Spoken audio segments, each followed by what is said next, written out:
देखिए टॉपिक आज का है मास और वेट, मास एंड वेट। इसके पहले जो हम लोग पढ़े थे वो था जी का वैल्यू। क्या हुआ जी? सुनिए, जी का वैल्यू कितना बताए थे अर्थ के लिए? जी का वैल्यू 9 पॉइंट, और यही मून के लिए कितना बताए थे? 1.63, जो कि दोनों एक दूसरे का कितना बाई था?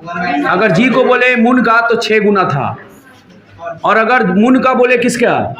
अर्थ का, तो ये कितना गुना था? 1/6 गुना। इसमें कोई प्रॉब्लम था? कैलकुलेशन सब करवाए थे? शांत हो जाओ जी। अब है मास और, पहले मास समझिए, मास क्या होता है? किसी को पता है मास क्या? मास मतलब क्या? अब एटम हुआ तो मतलब कोई ऑब्जेक्ट जो है, जिस ऑब्जेक्ट का हम क्या कर रहे हैं बात, उसके अंदर जो भी पार्टिकल है, जो भी क्या है, उस पार्टिकल के अमाउंट को, पार्टिकल के अमाउंट को ही बोलते हैं हम लोग क्या? मास। ये कभी चेंज नेवर चेंज। क्यों नहीं चेंज होगा? देखिए समझिए, मान लीजिए हम एक कोई ऑब्जेक्ट लिए, छोटा सा क्या लिए, एक, उस ऑब्जेक्ट को हम अर्थ पे रखे, उस ऑब्जेक्ट को हम मून पे ले गए, ठीक है, क्या उसका पार्टिकल कुछ निकल जाएगा जाते जाते? जो पार्टिकल है उसके अंदर जितना है उतना ही उसके बाद अंदर पार्टिकल रहेगा। मतलब पार्टिकल में कोई चेंज, जब पार्टिकल में नहीं चेंज हो रहा तो क्या नहीं चेंज होगा? अमाउंट। तो हम कह सकते हैं कि ठीक है, मास जो है, मास वो नेवर चेंज, मास कभी बदलता। अगर आप स्पेस में चल जाइए, तो हो गया मून, अर्थ का बात, और कहाँ का बात? मून का बात। अगर हम स्पेस में चले जाएं, क्या नहीं शांत रहेगा? अगर हम कहाँ चले जाएं? स्पेस में। स्पेस में कुछ नहीं रहता है, मतलब वहां वैक्यूम है। क्या है? वैक्यूम। वैक्यूम है अगर, तो स्पेस हम कहेंगे उसको, उस जगह को। वहां पर भी आपके पार्टिकल में, जो ऑब्जेक्ट के अंदर क्या भरा हुआ था, उसमें कोई चेंज। जब उसमें कोई चेंज नहीं हुआ, इसका मतलब वहां भी मास चेंज। तो हम क्या सीखे कि मास कभी भी चेंज नहीं होता है। इतना समझ में आया? आखिर मास है क्या? तो मास बोलेंगे कि किसी ऑब्जेक्ट के अंदर जितना क्या है, उसके अमाउंट को, उसके भार को, वजन कह सकते हैं हिंदी में, उसको हम लोग क्या बोलते हैं? मास। मास समझ में आया? अगला वर्ड कौन है? वेट। वेट क्या होता है? कोई बताइए, वेट क्या होता है? वजन। हिंदी मतलब मास में जब हम लोग जिस जगह पे वो है ऑब्जेक्ट, जैसे मान लीजिए अर्थ पे है, कहाँ है? अर्थ उसको खींच रहा होगा अपनी तरफ से। अर्थ अपनी तरफ से क्या कर रहा होगा? तो अर्थ कितना फोर्स लगा रहा है उस ऑब्जेक्ट पर, उस फोर्स को ही वो एक्सेलरेशन हुआ। 9.8 क्या हुआ? हम बोल रहे हैं कि अर्थ क्या लगा रहा होगा उस ऑब्जेक्ट पे? फोर्स। अपना ग्रेविटेशन है ना अर्थ का, तो अर्थ क्या लगाएगा सब चीज पर? फोर्स। तो वेट जो है एक फोर्स है। वेट क्या है? कौन एक्सर्ट कर रहा है, कौन उस पर लगा रहा है फोर्स? इस ऑब्जेक्ट पे कौन लगाएगा? तो अर्थ पे है तो अर्थ लगाएगा। मून पे चला जाएगा तो मून लगाएगा। स्पेस में रहेगा, स्पेस जहां पे कुछ नहीं है, तो कोई फोर्स नहीं लगाएगा। फोर्स क्या हो जाएगा वहां? 0। जुपिटर पे जाएगा तो जुपिटर लगाएगा। सन के पास जाएगा तो सन लगाएगा। मतलब सब क्या लगा रहा है? अपना अपना फोर्स। और फोर्स बराबर हम लोग पढ़े हैं, फोर्स बराबर मास इनटू एक्सेलरेशन। यहाँ एक्सेलरेशन का सिंबल हम क्या बना दें? जी। क्यों? क्योंकि कहाँ पे रखा हुआ है, तो ये हो गया जी। तो m इंटू यही फोर्स अब किस नाम से जाना जाएगा? वेट के नाम से। किस नाम से जाना जाएगा? तो weight is a type of exerted by earth, अगर अर्थ पे है तो, मून अगर मून पे है, स्पेस में कोई नहीं है, जुपिटर पे तो जुपिटर, कोई कहीं भी जाइएगा वो चीज उसको कितनी अपनी तरफ से क्या कर रहा है? और खींचने वाले फोर्स को बोलते हैं F बराबर मास इंटू, और एक्सेलरेशन यहाँ लगा दिए कब? जब अर्थ पे है। अगर मून पे चले गए तो जी किसका लेंगे? मून का। तो देखिए जी अर्थ का और जी मून का सेम था, इसका मतलब जी चेंज हो रहा है। जब जी चेंज होगा तो फोर्स भी, उसका मतलब वेट भी। तो वेट जो है हमेशा क्या होते रहता है? Change. Weight is not fixed. Weight fix नहीं है। फिक्स कौन है? फिक्स कौन नहीं है? किसके अकॉर्डिंग वेट बदलते रहता है? जी के अकॉर्डिंग। किसके अकॉर्डिंग? जी जहां जाएगा, मतलब मून है तो मून का, अर्थ है तो, अच्छा अर्थ पे भी दो जगह था, एगो पोल और एगो इक्वेटर। पोल और एगो, कहाँ ज्यादा जी लगता है? पोल पे कि इक्वेटर पे? बताए थे आपको, जी का वैल्यू पोल पर और जी का वैल्यू इक्वेटर पर कहाँ ज्यादा था जी? क्योंकि उसका आर्क इक्वेटर का ज्यादा होता है, तो इसलिए इसका वैल्यू कम हो जाएगा, पोल पे क्या हो जाएगा? ज्यादा। सही लिखे हैं? सही है ऑर्डर? तो हम एक ऑब्जेक्ट लिए 1 kg का, कितने kg का? अब बताइए उसका वेट क्या होगा? वेट अर्थ पे वेट क्या होगा? तो फॉर्मूला क्या है? मास इनटू, तो मास कितना था इसका, और जी कितना वैल्यू होता है? 9.8। सुविधा के लिए 10 ले लें, 10 ले लिए, तो कितना इसका हो गया? 10। 10 क्या? 10 क्या kg? नहीं, फोर्स ना, फोर्स का न्यूटन, फोर्स का न्यूटन। और डिटेल बताएंगे अभी, न्यूटन के अंदर कुछ छिपा होता है।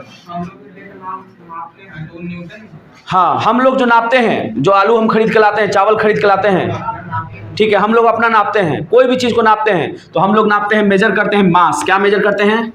मास। अब ध्यान से देखिए कैसे होता है। ये होता ऐसा है कि जब तराजू लेते हैं, 2 गो वाला, जिसमें दो गो रहता है, इधर से रहता है ना ये वाला, एक तरफ बटखारा रहता है जिसको वे बोलते हैं, और एक तरफ जो सामान है वो रखाया।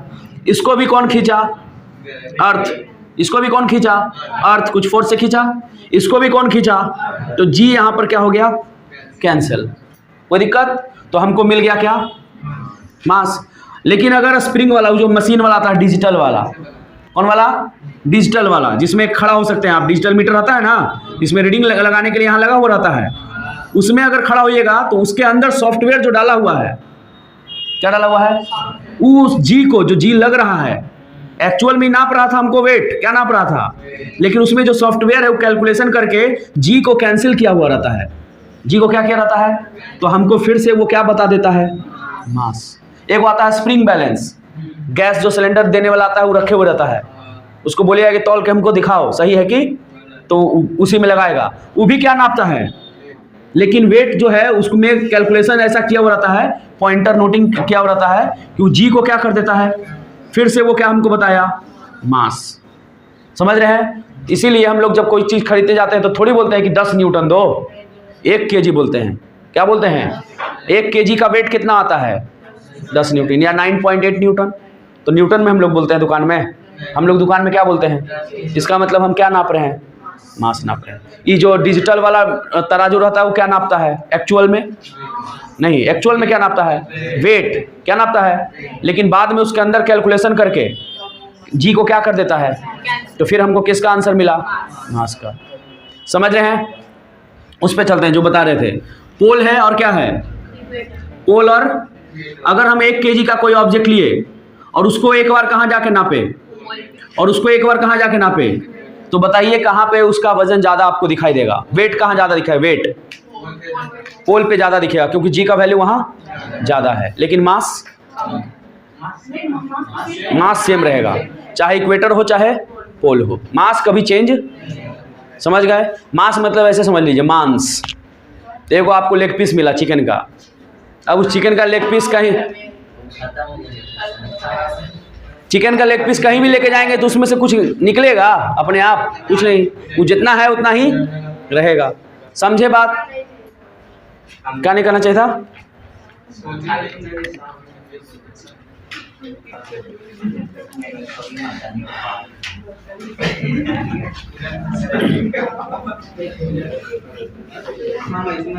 चलो सुनो, वेट क्या बोले? वेट क्या है? एक टाइप का फोर्स। फोर्स का ऐसा यूनिट क्या बताए? न्यूटन। अब फोर्स का फॉर्मूला, ए को हटा के क्या लगा दिए? अगर अर्थ पे है तो अर्थ का, मून पे है तो, स्पेस में है तो जीरो। स्पेस में जीरो होता है जी, सब जीरो। स्पेस में क्या होता है जी?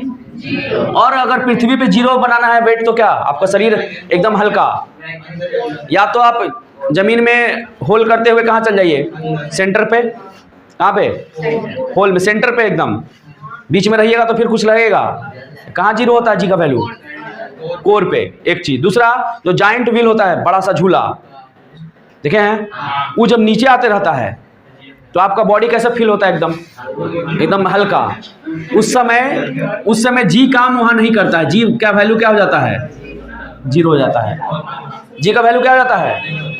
या कभी कभी कोई बिल्डिंग में जो लिफ्ट लगा होता है उसमें कभी कभी उसका जो स्पीड है ज़्यादा कर देता है, उस समय भी आपको आपका बॉडी कैसा महसूस होगा? या फिर कहीं गाड़ी उड़ी जा रहा है स्पीड में और रोड एकदम कहाँ जा रहा है? ढलान है, रोड का स्लोप है, तो उसमें जब गाड़ी नीचे जाएगी उस समय भी जी का वैल्यू क्या हो जाएगा? क्योंकि वहां जी काम करना क्या कर देता है? देखो ध्यान से समझो बात को। कोई भी चीज को गिराएंगे नीचे तो उसको पृथ्वी कितना एक्सेलरेशन से खींचेगा? 9.8 से। और जो हम जाइंट व्हील पे जो चक्का वाला बोल रहे हैं, बैठने वाला, उसका स्पीड बढ़ा देता है। उसका स्पीड तो जितना आप गिरिएगा, अगर ऊपर से गिरिएगा तो उस पर कितना काम करेगा आपके बॉडी पे? लेकिन जब उस पर बैठ गए तो उसका स्पीड ज्यादा है जरूरत से, उसका स्पीड जरूरत से, तो वहां जी ज्यादा लगने लगता है। तो आपको लगने लगता है कि वहां जी काम अब नहीं कर रहा, उल्टा डायरेक्शन में काम करने लगता है, और इसीलिए आपका बॉडी वेट फ्री हो जाता है। उस कंडीशन को बोलते हैं वेटलेसनेस। क्या बोलते हैं? वेटलेसनेस। मतलब आपका वेट एकदम क्या हो चुका है? कैंसिल हो गया। समझ गए? कोई दिक्कत? चलिए अब टॉपिक पे आते हैं जो बता रहे थे। एम और क्या है? एम का तो हो गया केजी, और जी का यूनिट क्या है? यूनिट मीटर पर सेकेंड। केजी मीटर पर सेकेंड स्क्वायर को ही क्या बोलते हैं? न्यूटन बोलते हैं। तो इसका मतलब वेट का यूनिट क्या आ गया? और न्यूटन के अंदर क्या छिपा होगा? केजी मीटर पर सेकेंड। इसको आज के बाद याद कर लीजिए हर क्लास के लिए। केजी मीटर पर सेकेंड स्क्वायर किसके अंदर होता है? न्यूटन के अंदर। पहले भी बताए होंगे। ठीक है, यहां तक क्या क्या समझ गए? मास और सबसे पहला पॉइंट, मास और वेट में क्या अंतर है? कि कोई एगो चेंज होता है, एगो चेंज कौन चेंज नहीं होता है? मास, क्योंकि ये अंदर के पार्टिकल को नापता है। और क्या चेंज होता है? वेट चेंज होता है। यहाँ तो कोई दिक्कत? अब क्वेश्चन आता है कि वेट चेंज क्यों होता है, तो बोलेंगे कि वेट क्या है? एक तरह का, अब फोर्स में लगता है जी। फोर्स में क्या लगता है? अब जैसे जैसे जी का वैल्यू क्या होगा? बढ़ेगा या, तो वैसे वैसे वेट बढ़ेगा या। अब यहाँ से बताइए, 1 किलो का एक ऑब्जेक्ट लिए, कितना किलो? ये क्या है? मास है कि वेट है? मास है। क्या है ये? केजी है ना? केजी किस में ना पाएगा? और अगर न्यूटन बोले या बोलेंगे केजी मीटर, तो क्या ना पाएगा? फिर से समझिए, ऑब्जेक्ट का मास कितना है? अगर हम इसको अर्थ पे नापेंगे तो इसका वेट क्या आएगा? तो m इंटू जी, तो 1 इंटू 9.8 आ गया। लेकिन अगर यही मून पे चले जाएं, कहाँ चला जाए, तो क्या लिखेंगे? m इंटू जी किसका? मून का। m कितना था? 1। जी कितना लेते हैं? 1.63। कैलकुलेट हो चुका है वाला पिछले क्लास में। तो कितना आएगा? 1 सोचो, यहाँ कितना न्यूटन आ रहा है? यहाँ कितना न्यूटन आ रहा है? अंतर आ रहा है। वहाँ वही चीज़ हल्का लगेगा और वहाँ यहाँ जमीन पे वही चीज़ क्या लगेगा? तो जब सूट पहन के जाता है कोई भी स्पेस में, तो सूट हल्का लगता होगा उसको कि भारी? हल्का लगता होगा। मून पे वही चीज़ जो यहाँ भारी लगेगा वो एकदम क्या हो जाएगा? वहाँ कितना गुना हल्का? 6 गुना। कितना गुना हल्का? 6 गुना। या हम कह सकते हैं कि वहाँ का ऑब्जेक्ट यहाँ 6 गुना भारी हो जाएगा। दोनों बात हो सकता है। यहाँ तो कोई प्रॉब्लम। लिखिए मास।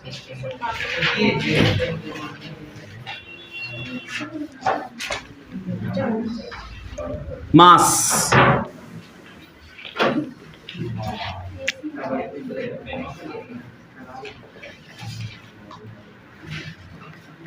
बोले, लिखिए इट इज मास का डिफरेंस।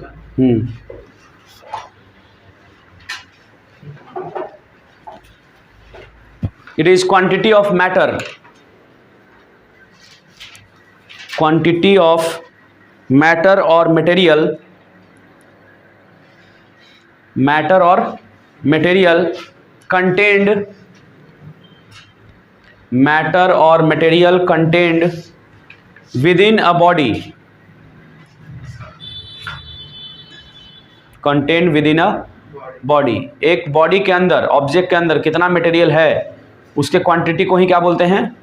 मास। अगला पॉइंट लिखिए इसमें, it never changes. It never changes at any place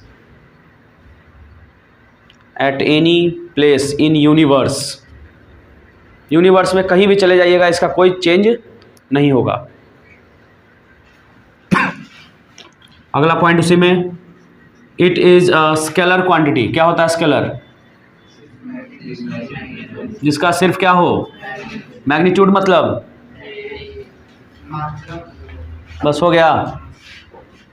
it is a scalar quantity, मतलब दैट इज लिख लेना, that is it has only magnitude. बताया नहीं मैग्नीट्यूड का मतलब मात्रा, क्या? मात्रा मतलब एग्जाम्पल बताओ। वैल्यू, मैग्नीट्यूड मतलब वैल्यू, न्यूमेरिकल वैल्यू, 1 2 3 10, इसको क्या बोलते हैं हम लोग? मैग्नीट्यूड। इसका डायरेक्शन कोई लेना देना? नॉर्थ है, साउथ है। आलू 1 किलो है तो नॉर्थ है, साउथ है? कुछ नहीं, आलू आलू है, 1 किलो है तो है। समझ रहे हैं? आलू आलू है।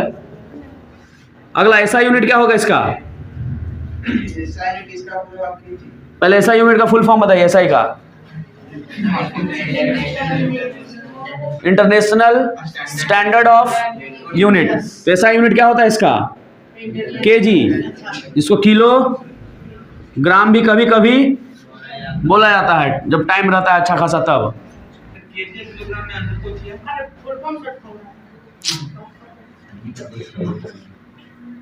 हो गया? लिखो जल्दी। हो गया?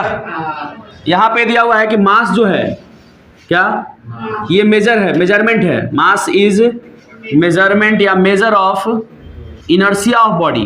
किसको? Inertia of body. इसीलिए इसको कहा जाता है सो इट इज ऑल्सो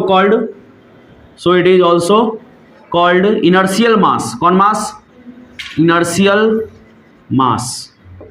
क्या किसी ऑब्जेक्ट का मास 0 हो सकता है? पॉसिबल नहीं है, तो वैक्यूम चेंबर में डालेंगे, वेट 0 होगा। क्या 0 होगा? मास कभी, मास मतलब क्या? उसके अंदर का पार्टिकल। अब जब पार्टिकल ही खत्म हो गया तो वो ऑब्जेक्ट ही नहीं है। समझ रहे हैं? तो क्या लिखेंगे कि मास can never be, mass can not be 0। Negative हो सकता है? नहीं। आलू ऐसे हो सकता है कि -1 किलो दो आलू? नहीं। तो 0 भी नहीं, नेगेटिव भी नहीं।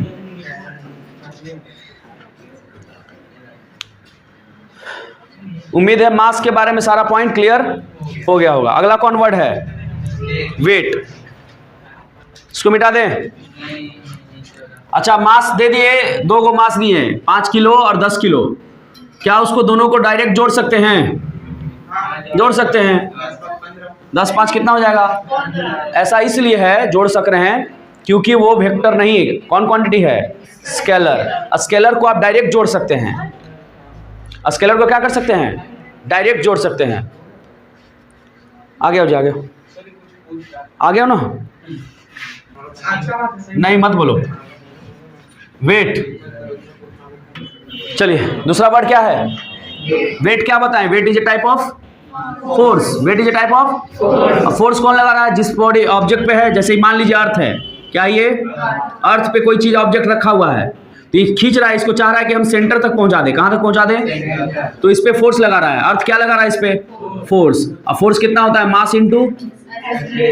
इस ऑब्जेक्ट को थोड़ा ऊंचा कर दीजिए हवा में और इसको छोड़िए तो नीचे गिरेगा कि नहीं गिरेगा? क्यों गिरा? क्योंकि इस पे क्या लग रहा है? फोर्स बराबर, और ए को क्या बदल देंगे हम? जी। तो एम इंटू क्या हो जाएगा? जी। लिखो, डेफिनेशन लिखो। It is a force. It is the force with which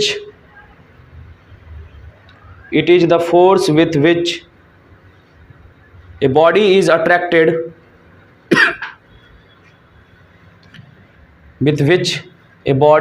attracted toward the center of earth. Attracted toward the center of earth.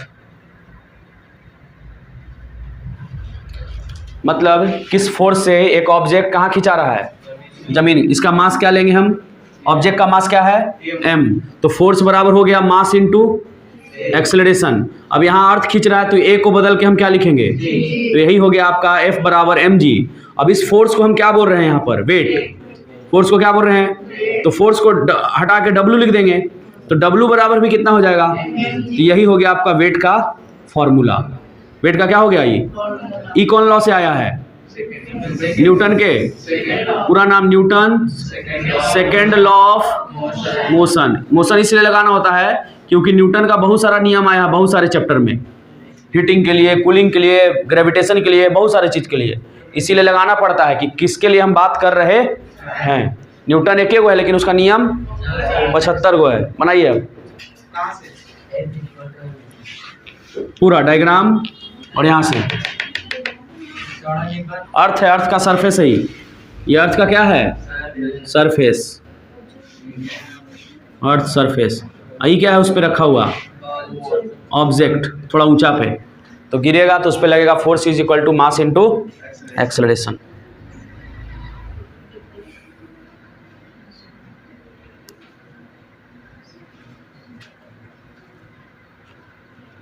ये फोर्स हमेशा कहाँ की तरफ लगता है, ऊपर की तरफ कि नीचे की तरफ, नीचे की तरफ। तो रॉकेट को अगर लॉन्च करना है तो फोर्स कहाँ लगाना पड़ेगा, ऊपर की तरफ, ताकि वो अर्थ वाला फोर्स को क्या कर दे, काट दे, और काट के एकदम बराबर हो जाए, थोड़ा सा ज़्यादा रहे तब ना ऊपर जाएगा। देखिए इसके बाद लिखेंगे कि वैल्यू ऑफ जी क्या होता है। अच्छा इसको बाद में, पहले यहाँ देखते हैं एग्जाम्पल। 1 किलो का ऑब्जेक्ट लेते हैं, मास कितना ले रहे हैं, मास ऑफ एन ऑब्जेक्ट कितना किलो, 1 kg का है। तो वेट बताइए इसका क्या होगा अर्थ पे, सब चीज़ अभी अर्थ का कर रहे हैं, मून पे भी नहीं गए हैं। तो मास इंटू जी, मास कितना है 1, जी कितना अर्थ का, तो आंसर कितना आया, क्या न्यूटन कैसे लगा दिए, वेट क्या है इसलिए न्यूटन लग गया। तो क्या बोलेंगे कि 1 kg का object, 1 kg object weighs, weighs माने वेट, वेज मतलब वेट। क्वेश्चन आएगा जब वेज लिखा हुआ है समझ जाइए कि उसका मेजर करने के बाद बता रहा है, तौलने के बाद बता रहा है। वेज कितना न्यूटन, 9.8 न्यूटन। कोई दिक्कत, मतलब कि अर्थ जो है कौन, earth is pulling, earth is pulling the object, earth खींच रहा है ऑब्जेक्ट को कितना फोर्स से, with a force of 9.8 newton. इसीलिए वो ऑब्जेक्ट को अगर हवा में रखिएगा तो गिरना क्या होगा, स्टार्ट, क्योंकि पृथ्वी उसको खींच रहा है। कितना ऑब्जेक्ट कितना फोर्स से, अगर कोई 50 किलो का आदमी है तो 50 गुने तो फोर्स बढ़ जाएगा। बात कोई दिक्कत, फोर्स उस पर ज़्यादा लगेगा, फोर्स क्या लगेगा। और वो वाला बताएं आपको फ्रिक्शन वाला, कि पत्थर गिराइए या पंख गिराइए, पेपर गिराइए, सबका गिरने का स्पीड क्या रहेगा, सेम रहेगा, लेकिन फ्रिक्शन के कारण फिर क्या हो जाता है, चेंज। क्या फोर्स लग रहा है जो सब ऑब्जेक्ट पे सेम लगेगा, नहीं, जी सेम रहेगा लेकिन फोर्स सेम, फोर्स क्या होगा वजन के साथ, मास के साथ बढ़ते जाएगा। समझ रहे हैं, लिखिए अगला देखिए, वेट, वेट के बारे में पढ़ रहे हैं ना। अब बताइए मास कौन क्वांटिटी था, स्केलर की वेक्टर, लेकिन वेट क्या होगा, क्योंकि फोर्स है ना वेट। अब फोर्स का पढ़े हम लोग कि फोर्स का डायरेक्शन भी होता है और फोर्स का मैग्नी, इसका मतलब इसका भी होगा। तो क्या लिखेंगे, इट इज कौन quantity, vector quantity. Vector, vector quantity किसको कहते हैं, तो it has both magnitude, magnitude का क्या मतलब क्या बताए थे, वैल्यू 10, 15, 20, ये magnitude as well as direction, as well as. अब डायरेक्शन कहाँ है, ये कैसे पता चलेगा, बोलिए डायरेक्शन कैसे पता चलेगा। कौन खींच रहा था, पृथ्वी पे था तो कौन खींच रहा था, अर्थ ही खींच रहा था। किधर की तरफ खींच रहा था, नीचे, मतलब सेंटर की तरफ, किसके तरफ, ये अर्थ है ना, अर्थ गोल है ना, यहाँ ऑब्जेक्ट यहाँ है ना, इसको जब भी खींचेगा इधर खींचेगा। अगर ऑब्जेक्ट यहाँ रख दिए तो बताइए इधर की तरफ खींचेगा, मतलब हमेशा हम बोल सकते हैं कि डाउनवर्ड है, लेकिन किसके तरफ, सेंटर की तरफ। तो लिखेंगे कि direction toward centre of earth, centre of earth. और हम कहीं भी रहते हैं, सेंटर कहाँ रहता है उसका? हमेशा नीचे। That is in downward, that is in कौन डायरेक्शन? डाउनवर्ड डायरेक्शन, हमेशा डाउनवर्ड डायरेक्शन की तरफ क्या करेगा? खींचेगा। समझ में आ गया? कोई दिक्कत? वेट कौन क्वांटिटी है? वेक्टर। लिखिए इसको जल्दी से। डायग्राम अगर बनाना चाहते हैं तो बना सकते हैं। आगे लिखिए अगला। वेट चेंज होता है कि नहीं होता है? क्यों चेंज होता है? तो बताएं आपको। जी चेंज होता है। क्या चेंज होता है? उसको लिखेंगे कैसे? आराम से, कलम से। अच्छा, देखिए अगला।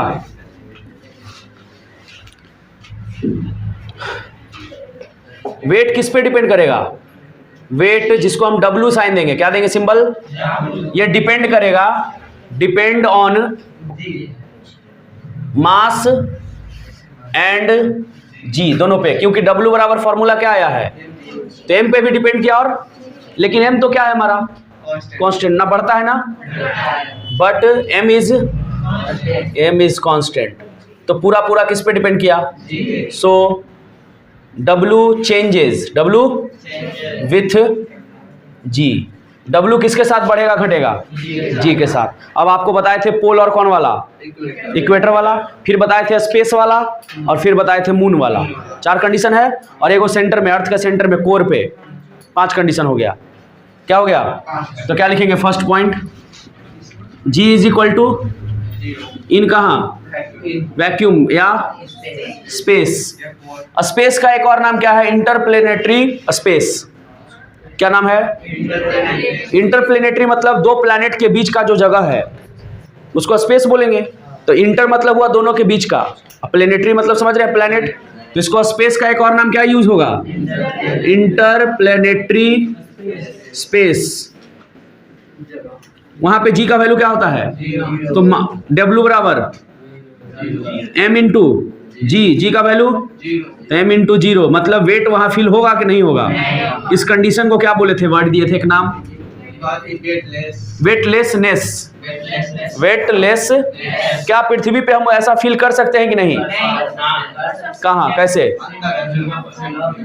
झूला पर जो जाइंट व्हील है, अगर उसका स्पीड जरूरत से क्या हो जाए, तो हम जब नीचे आते रहेंगे तो हमको कैसा लगेगा? हमारा बॉडी एकदम लिफ्ट में लग सकता है। कोई गाड़ी चल रहा है और कहाँ जा रहा है? नीचे, स्लोप से अचानक से।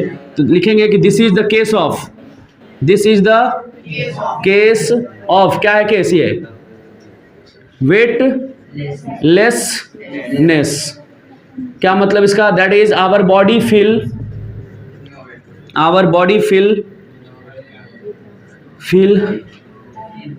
वेटलेस।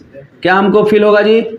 वेटलेस, एकदम हल्का, एकदम हल्का।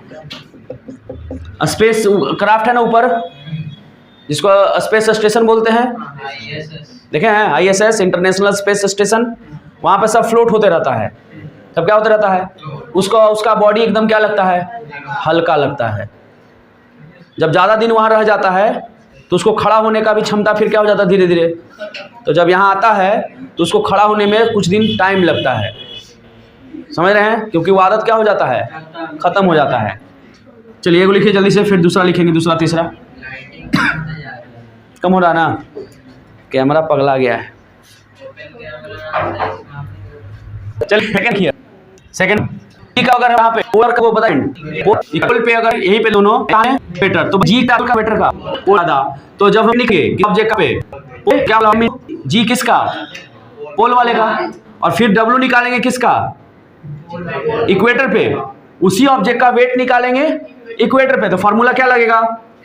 M into G equator. M तो सेम रहा दोनों में ना। अब बताइए इसका वैल्यू ज्यादा कि इसका वैल्यू ज्यादा? पोल वाला का ज्यादा। तो ये W पोल ज्यादा हो गया कि नहीं हो गया? तो weight at pole is greater than weight at equator. तो आपको कोई भी चीज को भारी बनाना है, क्या बनाना है जी? तो कहाँ लेके चल जाइए?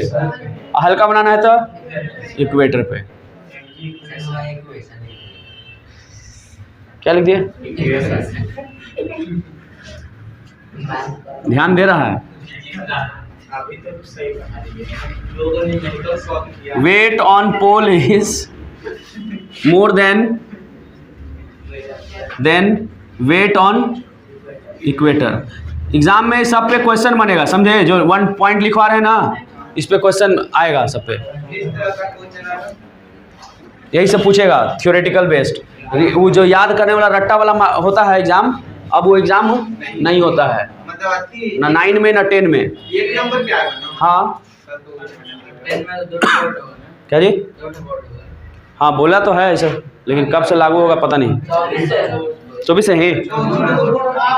तो एगो में कम अगर आपका मार्क्स आ रहा है, एक बोर्ड में अगर मार्क्स क्या आया तो दूसरा वाला में हाँ, तो स्टूडेंट भी तेज है, पहला बोर्ड में कम ही नंबर लाएगा, वो इंतजार करेगा कि अच्छा अगला है ना अभी। हाँ हाँ, यही प्रॉब्लम है कि दोनों एक साल में कैसे होगा? आधा आधा सिलेबस होगा तब हो सकता है, तब ना। नहीं, अगर अच्छा नंबर आ गया, आप खुश हैं कि हमको इससे ठीक है शायद। चलिए अगला देखिए, जी एट कोर बताइए। जी कोर पे कितना होता है? जी पृथ्वी के एकदम कोर में, जहाँ पे सब चीज लिक्विड फॉर्म में है, वहाँ 0 होता है। तो W बताइए कि कोर के पास W कितना होगा? M इंटू जी कोर, कोर का वैल्यू 0, तो वेट जो हो गया कोर पे क्या हो जाएगा? 0। समझ गए कि नहीं समझे? फिर हो गया। एगो बच गया आप कहाँ वाला? मून वाला। 3 पॉइंट हो गया, एक मून वाला कर लेते हैं।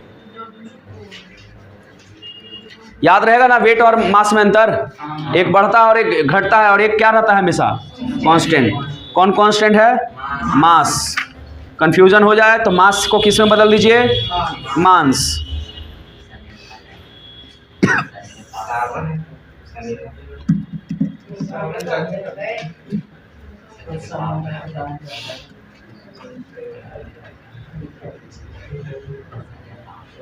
चलिए अगला देखिए, चौथा नंबर। जी मून पे कितना होता है? 1 पॉइंट। या हम बोल सकते हैं कि जी जो मून पे है वो जी अर्थ के कितना गुना? 1/6 गुना। इसमें कोई प्रॉब्लम? तो हम जो वेट निकाल रहे हैं, क्या निकाल रहे हैं? वेट कहाँ पे निकाल रहे हैं? अगर मून पे तो क्या लिखेंगे? m इंटू जी किसका? मून का। कोई दिक्कत? लेकिन अगर हम इसको चेंज करना चाहें अर्थ वाले के टर्म में, किस वाले के टर्म में? तो m को तो m रहने देंगे, m में कोई चेंज, लेकिन जी मून के जगह क्या लगाएंगे? देखिए 1/6 इंटू जी किसका? अर्थ का। ये कहाँ निकल रहा है? वेट ऑन मून निकल रहा है। मून का नहीं, मून पे जो ऑब्जेक्ट ले गए उसका निकल रहा है। तो अब बताइए, W मून बराबर m इंटू जी अर्थ लिख सकते हैं। देखो तो m इंटू जी किसका? और 1/6 को आगे गुना कर लेते हैं। अब बताइए ये क्या होगा? m जी अर्थ क्या लिख सकते हैं? वेट ऑन कहाँ? अर्थ का। फिर से m into g of earth, इसको लिखेंगे वेट ऑन कहाँ का? अर्थ का। इधर क्या है? वेट ऑन मून पर कोई ऑब्जेक्ट लेंगे उसका वजन, और उसी ऑब्जेक्ट का अर्थ पे वजन, दोनों एक दूसरे का 1 बाई कितना गुना? तो यहाँ क्या आएगा? फॉर्मूला क्या आ जाएगा? W of moon, W of बराबर 1/6 वेट ऑन अर्थ। अर्थ के वजन का जो प्रज्ञान गया है, मान लो 28 किलो का लगता है, चंद्रयान गया है तो 28 किलो का है, तो केजी 28 किलो है। क्या है वो? तो मास है। क्या है वो? लेकिन उसका वेट यहाँ कितना होगा? 28 गुने 10 ले जी का वैल्यू, तो 280 न्यूटन। 280 वहां उसका कितना गुना हो जाएगा? 1/6। तो 280 बटा कितना गुना? काट लीजिए इसको, 6 के 24, 4 आ गया, 4 बच गया, 46 पॉइंट कुछ आएगा, इतना न्यूटन का वहां वो होगा वेट उसका। लेकिन मास में कोई चेंज? यहाँ भी 28 किलो का है तो वहां भी कितना होगा? लेकिन जो हमारा यहाँ नापे तौले होंगे वेट अगर, तो कितना न्यूटन का आया? तो वहां कितना का लगा? 46 पॉइंट कुछ जो आएगा वो आएगा। समझ में आया? उसको लिखे पॉइंट को जल्दी से। वो प्रूफ हो गया एक तरह का कि जो वेट होता है कहाँ पर? मून पर, और जो वेट होता है कहाँ पर? अर्थ पर, वो 1/6। और अगर उसको 6 को इधर गुना कर दे तो क्रॉस मल्टीप्लीकेशन से 6 मून हो जाएगा। ज्यादा भारी कहाँ लगेगा कोई ऑब्जेक्ट उठाने में? पृथ्वी पे कि मून पे? यहाँ दूसरे तरीके से सॉल्व किया है बुक में, वो भी तरीका हम लोग देखेंगे। वो फॉर्मूला लगाया वो यूनिवर्सल लॉ वाला, क्या था फॉर्मूला? F बराबर जी M1 M2 बाई उस फॉर्मूला को लगा के वो जो रिलेशन हम लोग का आया है जी मून और किसका अर्थ का, वो वाला निकाला। अच्छा, इसको एक तरीके से और लिख सकते हैं, देखिए तो W ऑफ मून मतलब वेट ऑन, और अर्थ को इधर पकड़ के ले आए, W ऑन कहाँ बराबर रेशियो कितना आएगा 1:2, पलट देंगे इसको तो क्वेश्चन में अगर ही पूछेगा मून ऊपर और अर्थ कहाँ तो 1/6, और अगर वही अर्थ को ऊपर पूछे और मून को कहाँ पूछे तो क्या होगा 6:1, इसको 6:1 भी लिख सकते हैं ना, ये भी हो सकता है। ठीक है, जो आएगा एग्जाम में जैसे पूछेगा वैसे आपको लिखना है, तरीका हम सब बता रहे हैं।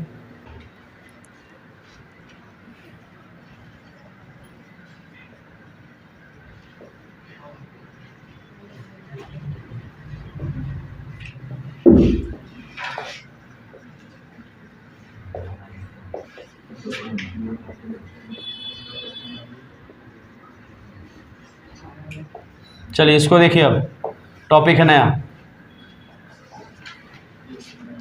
क्या शो करना है, देखिए पढ़िए।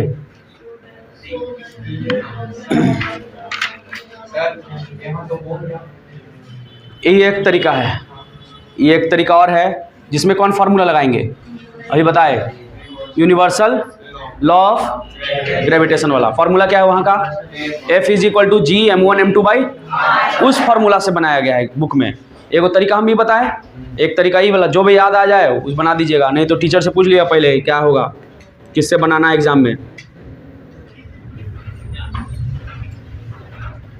देखिए यहाँ दिया हुआ क्या रहेगा, गिवन है कि लेट मास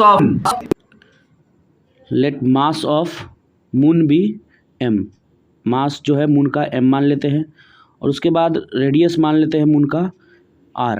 ठीक है, तो r हो गया आपका रेडियस मून का। उसके बाद हम लोग मान लेंगे जो अर्थ का मास है, अर्थ का जो मास होता है, मास ऑफ अर्थ, वो हो जाएगा आपका 100 m। ठीक है, 100 गुना मून के मास का 100 गुना पृथ्वी हमारा भारी है।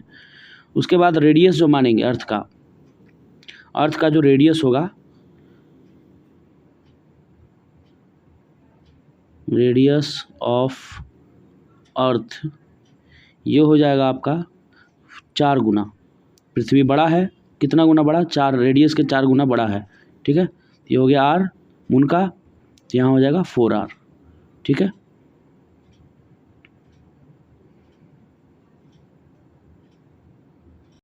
क्या नहीं चेंज हुआ, नहीं हुआ, तो लिख लेंगे कि an object, let an object, mass कितना, मास स्मॉल m ले लेते हैं।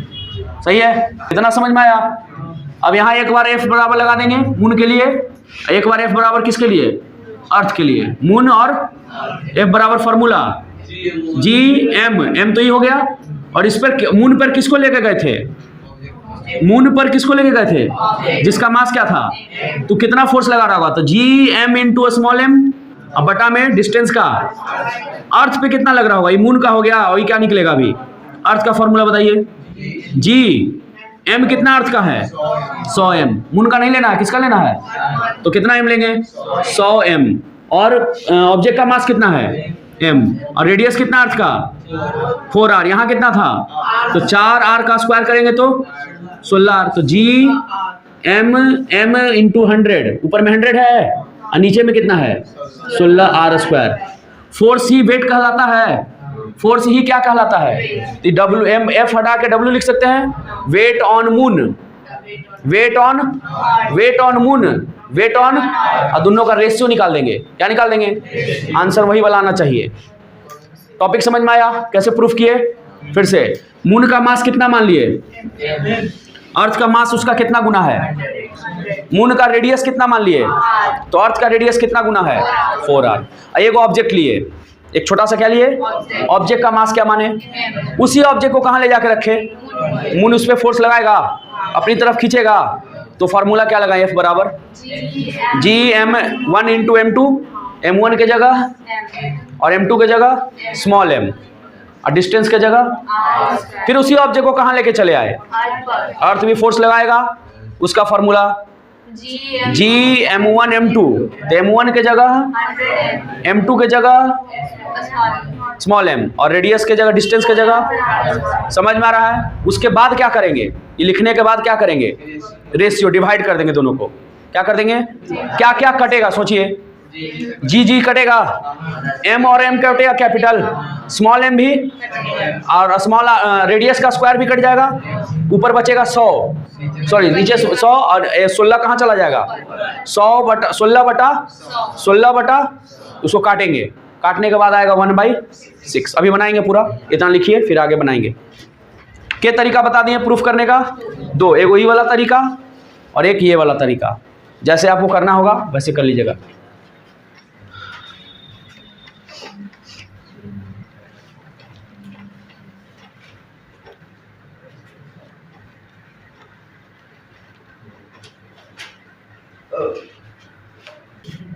वेट बराबर क्या होता है, फोर्स, वेट बराबर, तो वेट निकालेंगे, वेट ऑन कहाँ, मून, फिर वेट ऑन कहाँ, अर्थ, और वेट के लिए क्या फॉर्मूला लगाएंगे, फोर्स वाला, कौन वाला, वेट होता था ना फोर्स, तो वेट के जगह फोर्स वाला फॉर्मूला। फोर्स का बताइए, मून पे फोर्स क्या लेगा, जी, मास ऑफ मून कितना था, m, और मून पे किस ऑब्जेक्ट को लेके गए थे जिसका मास क्या है, स्मॉल m, बटा में डिस्टेंस, इसका बताइए अर्थ वाला, जी 100 m ना, और मास m और r कितना 4r का। इसको इक्वेशन 1/2 या 2/1, उससे कोई फर्क नहीं पड़ेगा। अब आपको लाना कितना है, 1/6 की 6 खाली लाना है, उस पर डिपेंड करेगा। तो हम 1/6 लाना चाहते हैं, तो लिख दिए ऊपर वेट किस कहाँ पर का, मून पर कितना वजन है उसका, और नीचे वेट कहाँ का, अर्थ पर उसका कितना वजन है। उसका मतलब किसका, ऑब्जेक्ट का, अर्थ का नहीं, ऑब्जेक्ट का वेट। अर्थ तो बेचारा ठीक है, कहाँ कोई दिक्कत है उसको।